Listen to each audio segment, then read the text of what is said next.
दादा, वो झंडा किसका है? मुगलों का। फिर हम अपने झंडे के नीचे क्यों नहीं लड़ते? युवा, उसके लिए स्वराज्य चाहिए।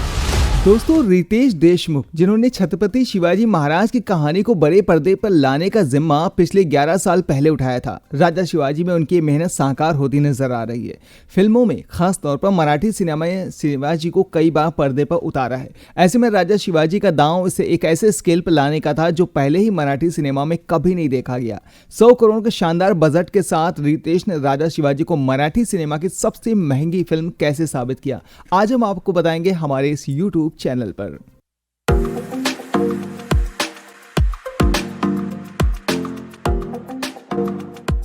जी हाँ, राजा शिवाजी डायरेक्ट और प्रोड्यूस कर रहे रितेश खुद ही मराठा साम्राज्य के पहले छत्रपति शिवाजी के रोल में आपको नजर आने वाले हैं, पर फिल्म में उनकी बॉलीवुड मित्रों ने भी उनका महत्वपूर्ण किरदार निभाया है। अभिषेक बच्चन, विद्या बालन, संजय दत्त और कैमियो में सलमान खान का होना राजा शिवाजी को खूब चर्चा दिला रहा और फिल्म हिंदी में भी आई है। पर क्या एक ईमानदार इरादा, शानदार बजट और बड़े नाम राजा शिवाजी ने 3 घंटे 7 मिनट तक उनके उस सीटों से बांध कर रख सकता है? जवाब है हाँ, बिल्कुल, मगर उसके लिए राजा शिवाजी आपसे थोड़ा डिस्काउंट जरूर मांगेगी। रितेश देशमुख की फिल्म शिवाजी के जन्म से बहुत पहले की शुरुआत है, जहां मुगल बादशाह शाहजहां बड़ी तेजी से उन रियासतों और राज्यों पर अपना कब्जा जमाने में जुटे हैं जिनसे मिलकर आज भारत देश बनता है। शिवाजी और उनके बड़े भाई संभाजी उस दौर में पैदा होते हैं जब उनके पिता शाहजी भोसले का मराठा राज्य अलग अलग शासकों के अधीन था, कभी मुगल में कभी आदिल शाही। तो आदिल शाही से आने वाली बीजापुर सल्तनत का एक क्रूर मगर तगड़ा जनरल है अफजल खान यानी संजय दत्त। राजा शिवाजी के फर्स्ट हाफ में संभाजी अभिषेक बच्चन को अपने पिता की सिचुएशन में गुस्से में फिर बीजापुर सल्तनत में नाक पे दम करते देखते हैं।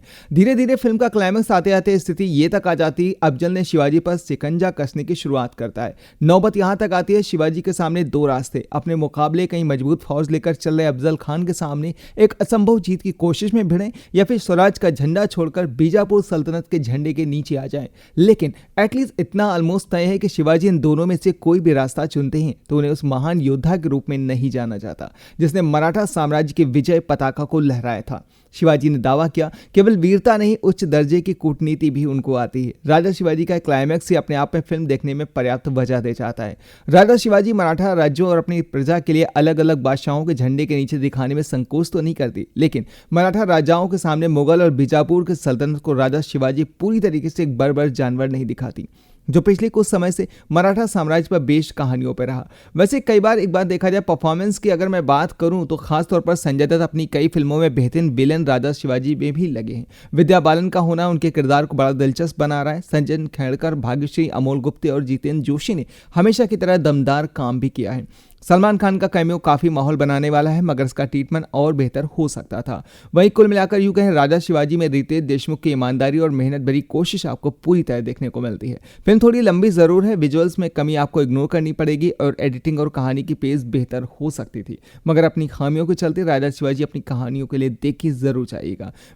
अभी जानकारी में इतना ही। वीडियो को लाइक, शेयर, कमेंट करने के साथ हमारे यूट्यूब चैनल पर नए पधारे हैं तो जल्दी से इसे सब्सक्राइब करना भी बिल्कुल मत भूलिएगा।